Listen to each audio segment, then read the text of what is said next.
And the voice on the other end of the line said,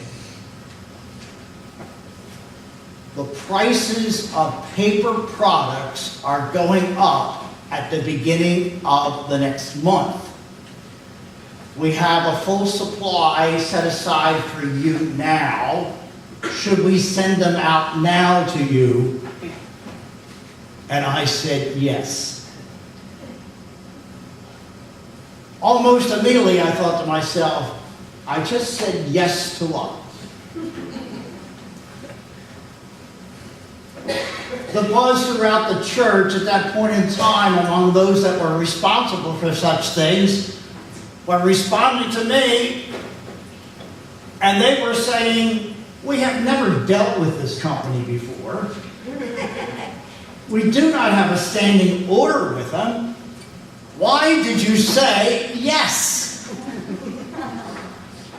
Why did I say yes? Because they set me up. They said we have a supply of paper products set aside for you. And the price is going up next month. Do you want us to send it out now? And I said yes. I tell you that has never happened since. Never happened again. And so if you would listen in on me, when such a phone call takes place, you would hear me say, if I want to spell it out, it's church policy that we don't make any decisions, place any orders, blah, blah, blah, blah, over the telephone. We don't do that. Or I might shorten and just say, we don't do that. Or I might say, no, thank you. And I just might simply say, no. Because it has never happened again. You and I have to be on our toes for what we call a scam. It happens quickly. You get something in the mail and it says, second notice. And you're thinking to yourself, I don't remember a first notice. I don't recall that company. I don't remember doing anything with that company. And yet this envelope in red has stamped on it, second notice.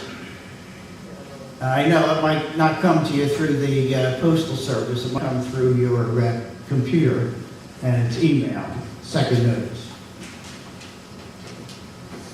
And what you and I need to remind ourselves of is this, that there has not been a first notice.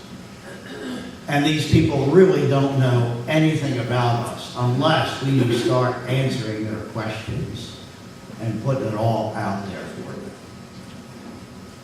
You and I need to be careful. It's a scam. So I'm telling you this morning that there is this scam and this scheme of Satan. He's a liar. He cannot speak the truth. He is deceptive. He can whisper things into your ear and you really, it comes ever so quickly and you're not so sure whether you just thought that or somebody said that or where that came from. There it is. It's in your ear. Drops down into your heart and before you know it, it's taken root, you know. This morning we're talking about something very, very serious, and you might have it right now. You might have it. If you know me, you know I have no tolerance for heat. No tolerance for it at all. You know, it doesn't matter whether they go on to explain the heat index. If it's 60 degrees, I'm hot. Right? So you know where I am with 90. This morning we're talking about our hope index. Our hope index. We're in the book of 2 Thessalonians chapter 1. We have gone through 1 Thessalonians. This is in fact the second notice. This is in fact the second letter. There has been letter number 1. The people at this place, Thessalonica, could not say, you know what, we never heard this Paul. We never received no. They knew very well who he was, and they had received the first letter. This is the second.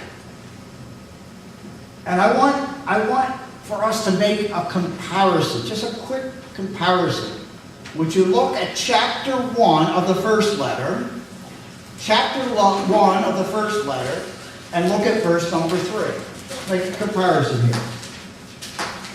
And while we're turning there, let me say this. The Apostle Paul, when he started this church, this church of Thessalonica has an awful lot in common with us. It's a city church.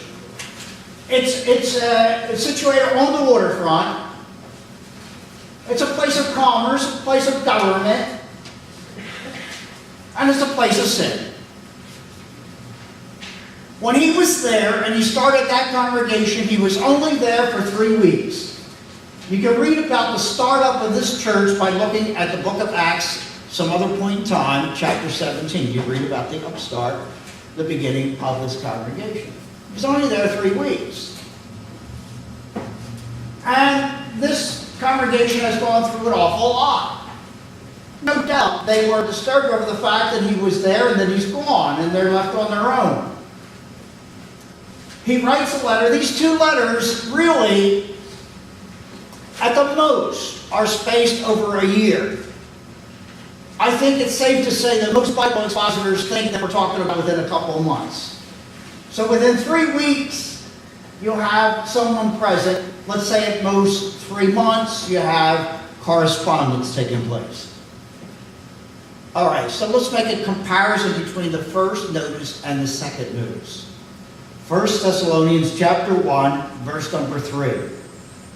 I just started verse 2. We give thanks to God always for you all, making mention of you in our prayers.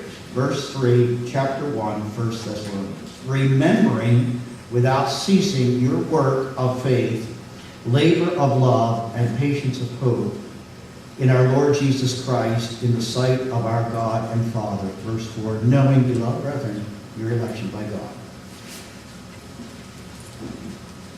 Look at the second letter, chapter 1, verse 3.